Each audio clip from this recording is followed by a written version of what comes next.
तो इस मूवी की शुरुआत में हमें रिचर्ड और एंथनी की बचपन की वीडियोस दिखाई जाती हैं। ये दोनों भाई हैं और एक दूसरे से बहुत प्यार करते हैं। रिचर्ड अपने छोटे भाई एंथनी का ज्यादा ही ख्याल रखता है क्योंकि एंथनी दिमागी तौर पर थोड़ा वीक था। लेकिन फिर वक्त गुजरा, ये लोग बड़े हो गए और रिचर्ड आर्मी में चला गया और ऐसे एंथनी बेचारा अकेला पड़ गया। सीन कट होकर प्रेजेंट टाइम में आता है जहाँ हम देख रहे हैं कि रिचर्ड वापस अपने टाउन में आया है। टाउन में आने पर जैसे सभी लोग खुश होते हैं वैसे रिचर्ड खुश नहीं। वो गुस्से में लग रहा है जैसे वो कुछ खतरनाक करने के लिए आया हो। असल में सालों पहले जब वो एंथनी को अकेला छोड़ गया था तो तब उसके पीछे कुछ ड्रग माफिया के लोग लग गए। उन्होंने एंथनी के साथ बहुत बुरा सलूक किया, उसे नशे करवाए, उसे अब्यूज किया और ये सब रुका नहीं, सालों तक चलता रहा। रिचर्ड को जैसे ही इस मामले का पता चला तो वो फौरन अपने भाई का बदला लेने छुट्टियां लेकर अपने टाउन में आ गया। यहाँ आते ही वो अपने भाई से कहता है, फिक्र मत करो, अब तुम्हें हाथ लगाना तो दूर, कोई तुम्हें बुरी नजर से देख भी नहीं सकता क्योंकि मैं वापस आ गया हूँ। हम देखते हैं कि ये दोनों भाई छोटे से फार्म हाउस पर रुके थे। सुबह होते ही वो अपने भाई की मुजरिमों की तलाश में एक कैफे में चला जाता है जो कैफे ड्रग माफिया के लीडर का था। कैफे में उसे नजर आता है हार्पी नाम का एक आदमी जो ड्रग सप्लाई का काम करता है। रिचर्ड काफी देर तक जब उसे घूरता रहा तो इस आदमी ने भी रिचर्ड से पूछ लिया, ओए क्या बात है। उसके इतना कहते ही रिचर्ड भी यहाँ गुस्से से चिल्ला जाता है और उसके गुस्से से डरते हुए ये आदमी यहाँ से जा चुका था। ऊपर जाकर वो ड्रग माफिया से ड्रग लेता है और अपने घर के लिए निकल ही रहा होता है कि उसके सामने दोबारा रिचर्ड आ चुका था। रिचर्ड को देखते ही उसकी सांसें फूल जाती हैं। वो डर रहा था पर रिचर्ड उससे हाथ मिलाता है और कहता है, मुझे माफ कर दो, मुझे चिल्लाना नहीं चाहिए था तुम पर। वो आदमी कहता है, कोई बात नहीं। ये कहते ही वो यहाँ रुका नहीं था, यहाँ से भाग चुका था क्योंकि वो जानता था कि रिचर्ड एंथनी का भाई है। यही बात वो जाकर अपने दोस्तों को भी बताता है कि रिचर्ड यानी एंथनी का भाई वापस आ चुका है। ये सुनते ही उनकी आंखों के सामने वो सारे पल आने लगे जब उन्होंने एंथनी के साथ कुछ न कुछ बुरा किया था। अब यहाँ रात होने पर रिचर्ड एंथनी से कहता है, मुझे किस काम से टाउन में वापस जाना होगा। टाउन का नाम सुनकर एंथनी डर चुका था। वो कहता है, मैं नहीं जाऊंगा। रिचर्ड कहता है, ठीक है, तुम यही रुको, मैं अपना काम पूरा करके आता हूँ। यहाँ सीन कट होकर दिखाया जाता है कि हार्पी के घर पे किसी ने नॉक किया। हार्पी जब देखने के लिए बाहर जाता है तो वहाँ गैस मास्क पहना एक आदमी खड़ा था। हार्पी ने पहचान लिया कि ये रिचर्ड है। उसे लगा कि रिचर्ड उसे मारने आया है, इसलिए डरकर उसने अपने दोस्तों को भी बाहर बुला लिया। मगर बाहर तो अब कोई भी नहीं था। जब ये लोग घर के अंदर वापस आए तो दीवार पर उनके लिए वार्निंग लिखी थी जिससे इन्हें पता चला कि रिचर्ड इनके घर आया था पर अभी इन्हें मारने नहीं, सिर्फ इन्हें डराने धमकाने। वो मिशन में कामयाब हुआ, यानी ये लोग बुरी तरह डर भी गए। बहुत मुश्किल से ये रात गुजारने के बाद सुबह होने पर वो अपने गैंग लीडर के पास रिचर्ड का मसला लेकर जाते हैं कि वो इनकी कोई मदद करे। पर गैंग लीडर का तो अपना ही चेहरा रिचर्ड एक क्लोन की तरह बना गया था जिसका उसे पता नहीं चला क्योंकि रात में वो नशे में था। हार्पी अब उसे बताता है कि ये सब क्या धरा रिचर्ड का है, एंथनी का भाई जो उसका बदला लेने के लिए वापस आया है। एंथनी का नाम सुनते ही उसके भी तोते उड़ चुके थे क्योंकि उसने ही एंथनी को सबसे ज्यादा टॉर्चर किया था। अभी ये लोग बातें ही कर रहे थे कि इतने में इनके बाकी ग्रुप के मेंबर्स भी आ जाते हैं जिनका भी गैंग लीडर वाला ही हाल था। इन सबको डर के साथ साथ गुस्सा और तकलीफ इस चीज की थी कि शहर के सभी लोग इनसे डरते थे और यहाँ कोई इन्हें डरा रहा था। जरूर उनके पीछे कोई बड़ी स्पोर्ट है। ग्रुप लीडर को लगता है कि उनके ग्रुप में काम करने वाली लड़की नहीं रिचर्ड को एंथनी के ऊपर होने वाले जुल्म के बारे में बताया है, इसीलिए वो जाकर इस लड़की को खूब टॉर्चर करते हैं। पर ये लड़की भी मासूम है, उसने ऐसा कुछ रिचर्ड को नहीं बताया। ये लोग अब यहाँ से निकलते ही हैं कि करीब ही उन्हें रिचर्ड खड़ा हुआ नजर आ जाता है। रिचर्ड को देखकर बाकी सब भाग चुके थे लेकिन गैंग लीडर यही खड़ा हो जाता है। वो रिचर्ड से पूछता है, बताओ मसला क्या है तुम्हारा, क्या तुम्हें डर नहीं लगता हमसे? जवाब में रिचर्ड कहता है, अरे डरना तो तुम्हें चाहिए। मुझे धमकियां देने से पहले ये सोचो कि अगर मैं चाहता तो कल रात ही तुम्हें मार देता, लेकिन मैंने तुम्हें क्लोन बनाकर छोड़ दिया। गुस्से में अब गैंग लीडर बोलता है, आखिर तुम्हें अब चाहिए क्या? रिचर्ड कहता है, जो भी चाहिए तुम सबको बता दूंगा, लेकिन तुम सब मेरे फार्म हाउस आ जाना। रिचर्ड का एटीट्यूड इन्हें और भी ज्यादा परेशान कर गया था। रात में गैंग लीडर अपने बाकी ग्रुप मेंबर्स के साथ मिलकर रिचर्ड को मारने का प्लान बनाता है। ये लोग अभी बातें ही कर रहे थे कि ग्रुप का एक मेंबर उठकर वॉशरूम में चला गया। काफी देर तक वापस आने पर ये लोग बाथरूम में जाकर चेक करते हैं तो वहाँ उन्हें अपने साथी की लाश मिलती है जिसे कुल्हाड़ी से मारा गया था और उसके पीछे लिखा था 1 डाउन, यानी एक मर गया। ये लोग जो रिचर्ड को मारने का प्लान कर रहे थे, रिचर्ड ने प्लान बनाने से पहले ही उनके एक आदमी को मार दिया। अब तो गैंग लीडर को भी डर लगने लगा था। रात वो इसी सदमे में गुजारते हैं लेकिन सुबह होते ही गैंग लीडर रिचर्ड को मारने के लिए अपने बाकी ग्रुप के साथ मिलकर रिचर्ड के फार्म हाउस की तरफ निकल जाता है। उसने रिचर्ड को मारने के लिए एक राइफल रखी थी। वो अपने एक साथी को फार्म हाउस के अंदर भेजता है ताकि वो रिचर्ड को बाहर निकाल कर ला सके। उसके बाहर निकलते ही ग्रुप लीडर उसके ऊपर राइफल से गोली चला देता है, लेकिन ये गोली रिचर्ड को लगने के बजाय उसके अपने साथी को लग चुकी थी। उसकी गोली से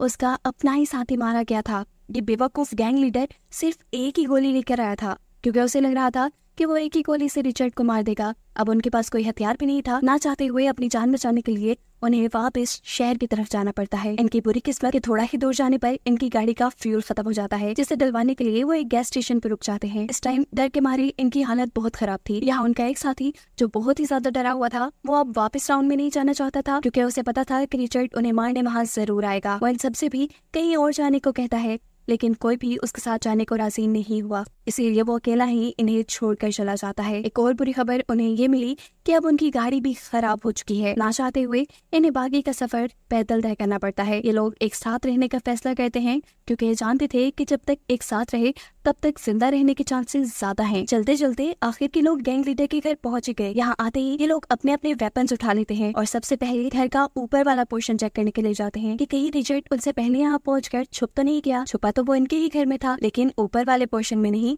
अभी किचन में। वो यहाँ पर इनकी केतली में इनके ही ड्रग्स डाल देता है। ये लोग उसी केतली में चाय बनाकर पी लेते हैं, जिसके बाद इन सब की हालत बहुत ज्यादा बिगड़ जाती है। ड्रग की डोज बहुत ज्यादा थी, जिससे ये होश खोने लगे थे। ऐसे तड़प रहे थे ये लोग जैसे बिना पानी की मछली। इस टाइम रिचर्ड उन्हें अपने भाई के दर्द का एहसास दिलाने के लिए थोड़ा सा टॉर्चर करता है और फिर गैंग लीडर को एक दूसरे रूम में ले जाकर उसके सर के ऊपर एक शॉपर बांध के उसके सर पे गोली चलाकर उसे मार देता है। जिसके बाद अब वो जाता है हार्बी के पास। वो हार्बी को मारता नहीं, उसे कहता है तुम थोड़े बेहतर लगते हो इन सब में, इसलिए मैं तुम्हारा इन जितना बुरा हाल नहीं करूंगा, लेकिन हाँ, इसके लिए तुम्हें मेरा भी साथ देना पड़ेगा। ये कहते ही रिचर्ड सूटकेस खोलता है, जिसके अंदर इनके उस साथी की लाश को तोड़ मोड़ के रखा गया था, जो सुबह में इन्हें छोड़कर टाउन की दूसरी तरफ भागा था। हार्बी ये देखकर और भी ज्यादा डर जाता है और रिचर्ड की मदद को मान जाता है। रिचर्ड को इनके ग्रुप के एक और मेंबर का पता चलाना था, जिसका नाम है मार्क। हार्बी रिचर्ड को उसका पता दे देता है, जिसके पता चलते ही रिचर्ड हार्बी को गले लगाता है। उसने गले यहाँ दोस्ती के लिए नहीं लगाया, बल्कि